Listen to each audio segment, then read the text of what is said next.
Just enjoy and listen to, and have a fun of it.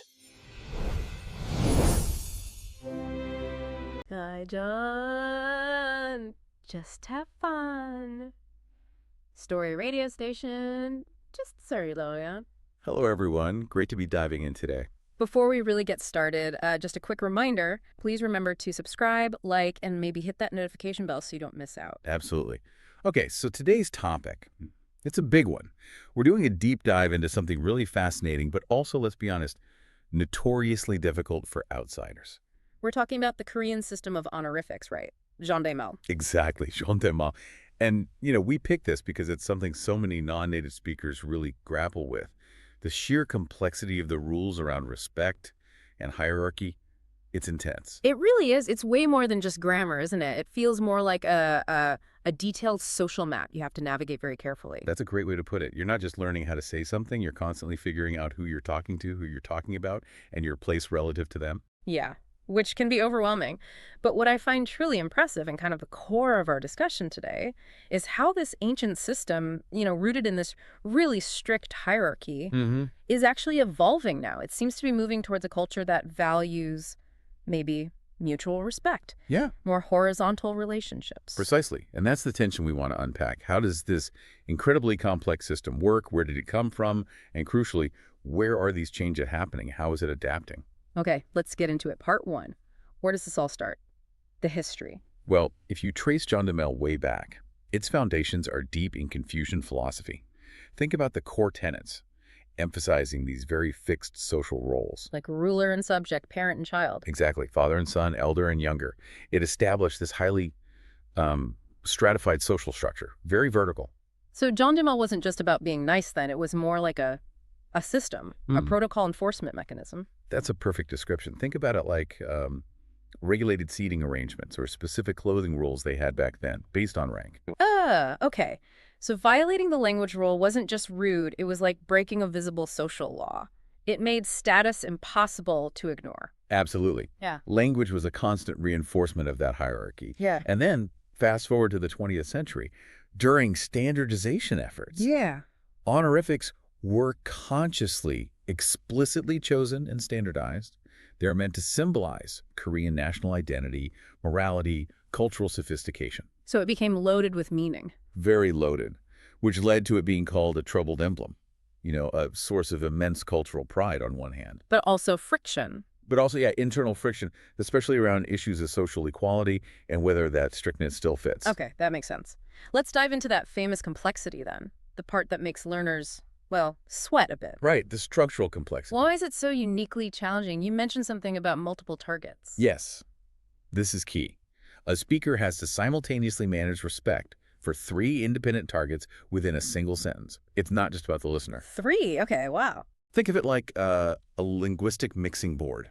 You've got 3 separate sliders for respect, and you have to adjust all 3 correctly before you even finish your sentence. That is a fantastic analogy, a mixing board. Okay, I get that. So what are these 3 sliders, these 3 pillars of complexity? Okay, pillar number 1, subject honorification. In Korean, that's juke no pimbeop. Juche no pimbeop. Got it. What does that mean? It's about raising the status of the person performing the action in the sentence, the subject. I get that. Usually, grammatically, by inserting this little infix, see, right into the verb stem. So if your grandmother is the subject, the verb to go, which is gotta, becomes gotta sita. You add the seat. You're literally marking the verb to show respect for the actor. Okay, that seems manageable. Respect the person doing the thing. What's pillar number 2? Pillar 2 is object honorification, or gadik no pimbeop. Object. So this raises the person receiving the action. Exactly. The object or the recipient. Now, what's really interesting here is that often it's not a grammatical marker like see. Instead, we use special vocabulary. Okay, this is what I've heard called the vocabulary trap. Precisely. It's a lexical substitution. You have entirely separate sets of nouns and verbs that are reserved only for use when the object or recipient is someone you need to show high respect to. Can you give an example? Sure. You wouldn't say your boss gave you something using the common verb juda. You'd use a special honorific verb, derida, which means something more like to humbly offer. Wow. Okay, so it's not just grammar, it's whole different words. Whole different words. Like, you don't just ask an elder using mutta. You humbly inquire using yujupta. This is definitely getting complex. Okay, what's the third pillar? This must be the listener one. You got it. The third pillar is addressee honorification, sungde no pimbiab. This is about raising the status of the person you're actually talking to, the listener. And how is this one marked? This one is achieved almost exclusively through sentence final endings. This is why Korean sentences can end in so many different ways. Like the royo ending for politeness? Or the more formal sumida? Exactly those. Instead of the plain or casual a day ending, you choose an ending that reflects your relationship and the situation with the person you're addressing. Okay, let me try to put this together. Let's say I'm talking to my coworker about our respected professor who gave a lecture to some important donors. Right, a complex scenario. So I have to calculate the respect level for the subject doing the lecturing. Subject honorification, yep. Maybe using C. Like the donors, the recipients of the lecture. Object honorification, maybe needing special vocabulary if they're very high status. And my relationship with my coworkers, the listener. Addressee honorification, using the right sentence ending. All three in one go. Wow. And that's before even considering those special vocabulary words, like you said. Exactly. It's not just the grammar. You also need to know the lexical substitutions. Like, you can't talk about your professor's age using the common word nai. You have to use the honorific word yansei. Or their house isn't jibe, it's deck. Correct. So yeah, you're constantly calculating these three social variables just to speak correctly. It's quite a mental load. It really sounds like it. So ultimately, what's the cultural function of all this complexity? Why maintain it? Well, it connects back deeply to Korea's traditionally very collectivist culture. You know, the emphasis on the group over the individual. We see that in other ways too, right? Like the frequent use of yuri, meaning us or we, even for things that are technically singular, like my house often becomes our house. Precisely. Yurinara, our country, Yuri Jip, our house, Ryoma, our mom. It reinforces that group belonging. So how does jondamal fit into that? The very complexity of jondamal forces speakers to constantly be aware of and acknowledge the social status of everyone involved in the conversation. So it reinforces their position within the group structure. Exactly. By making hierarchy explicit in every interaction, it promotes social harmony, at least in the traditional sense. By making sure everyone knows their place and acts accordingly. It keeps the social order clear. Fascinating. Okay, let's take a quick break here. When we come back, we'll get into the different speech levels, how this plays out in places like the modern workplace, and how things are changing. Sounds good. Upbeat music implied. Right. All right, welcome back. Just before the break, in part 1, we established that jondamal, the Korean honorific system, is really rooted in that Confucian protocol. Right, enforcing social hierarchy. And it's structured around managing respect for 3 targets simultaneously: the subject, the object, and crucially, the listener. Plus that special vocabulary. So now let's talk about how that translates into actual speech. You mentioned sentence endings for the listener. That leads us to speech levels, right? The different che. Exactly. The different speech levels, or che. These determine the overall tone and politeness level of your utterance. And they're generally determined by 2 main axes. Okay, what are they? Think of it as hierarchy. That's the vertical distance, based on things like age and social rank. Okay, higher or lower status. Right. And then formality, that's more like the horizontal distance, based on the social situation. Is it formal setting or a casual one? Intimate or distant? Hierarchy and formality. Got it. So how many levels are there? I've heard different numbers. Traditionally, linguists identify 6 speech levels. We should probably touch on them, at least briefly, because understanding the whole spectrum helps understand the cultural shifts. 6. Okay, let's hear them. All right. At the very top, the most formal, you have hasipsuche. Think news broadcasts, very official speeches, historical dramas maybe, extremely formal and polite. Okay, the highest level. What's next? Then probably the most important one for learners today is hyoche. This is often called the polite informal style. It uses that yo ending. It's become the sort of default, standard, polite baseline in most everyday situations now. Right. That's the one you hear everywhere, the safe zone. Pretty much. Then going down in politeness, you hit haiche.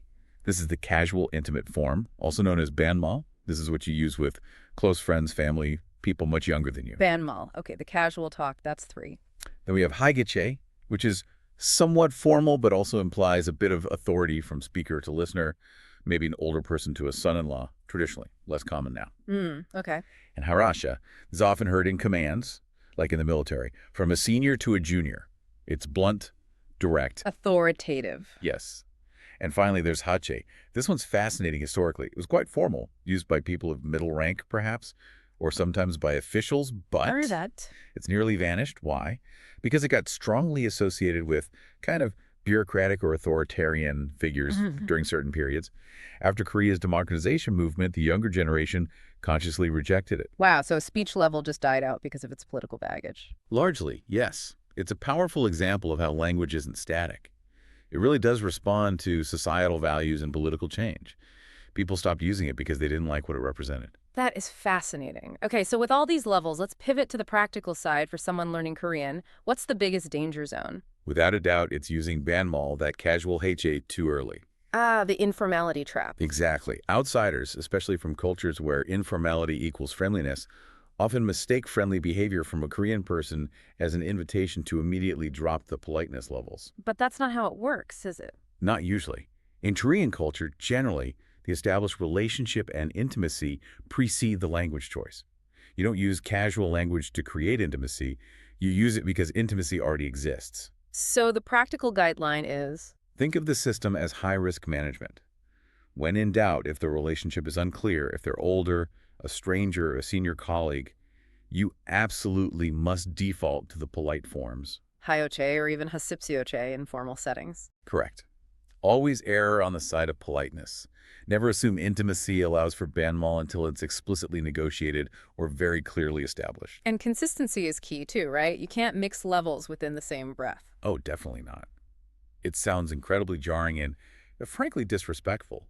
Saying something like, "Did you eat?" "Misused, that's banmal. It was delicious." "Masisio, that's polite hayoche."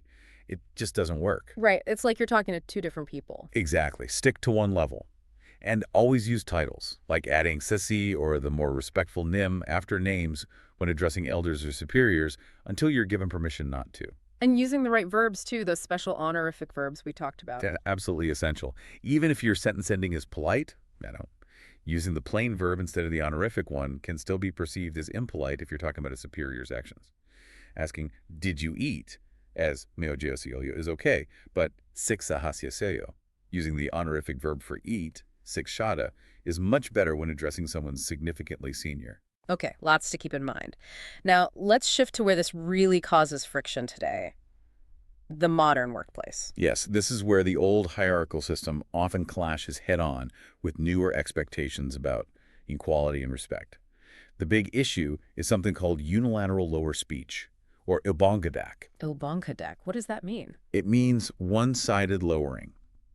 This is the practice where someone in a higher position, a boss, a senior colleague, speaks down to a subordinate using banmal or lower speech level, Okay. while expecting or even demanding that the subordinate respond using full honorifics, Johnny Mello. Ah, so it's completely asymmetrical. Totally. And this is a major source of resentment because it reinforces what some call a pseudo-class system within the modern workplace. It's using language to constantly assert dominance. And this directly fuels that concept of gapjil, right? The Yeah. abuse of power. Absolutely. When a senior unilaterally uses lower speech, it often carries an underlying, maybe even unconscious, message of, "I am inherently superior to you, and our language use must reflect that." It creates the perfect environment for power dynamics to be abused. I can see how that would be incredibly demoralizing. What are the consequences for organizations? But think about it. If juniors feel they constantly have to show deference linguistically and might be shut down with casual, dismissive language, it really discourages dissent. People won't speak up. Exactly. It can lead to distorted groupthink because valid concerns or creative ideas from subordinates might not be voiced, or if they are, they might be dismissed based on the speaker's perceived lower status, not the merit of the idea itself. Which must really hinder innovation, especially in fields like tech or the creative industries that rely on open communication. It's a huge challenge. Companies, especially younger, more globalized ones, are actively trying to address this, sometimes even mandating using mutual polite forms or English names to flatten the hierarchy. So this leads us to the evolution you mentioned earlier. How is the culture shifting? We're seeing a pretty significant generational divide in attitudes. For many in the older generations, manners are still very much defined by vertical compliance, respecting rank, age, title, that's paramount. Following the rules of John Damal, precisely. Yes, But for younger generations, particularly millennials and Gen Z, there's a much stronger emphasis on equality, reciprocal respect, and judging people based on their individual character and actions, not just their title. So they want politeness to be mutual, not dictated by rank. A relationship-based system rather than a purely rank-based one. That's a great way to put it. They value genuine respect and consideration between individuals, regardless of age or position. Politeness should be earned through behavior, not just demanded by status. So what's the big takeaway here? Where is this heading? The ultimate takeaway, I think, is that Korean culture, reflected in its language, is slowly but surely moving away from a system where politeness is solely about rigid, formalistic protocol based on hierarchy, towards one where politeness and respect are increasingly judged by an individual's actual personality, their manners, their emotional consideration for others.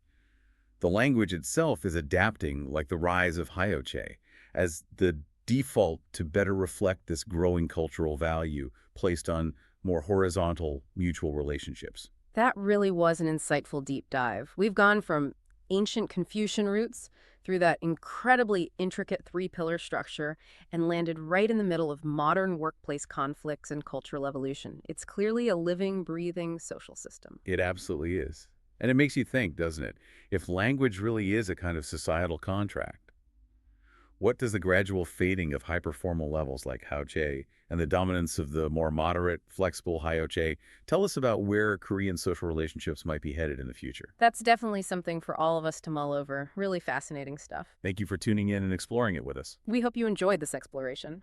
And one last time, halaju, gaido, thanks for listening.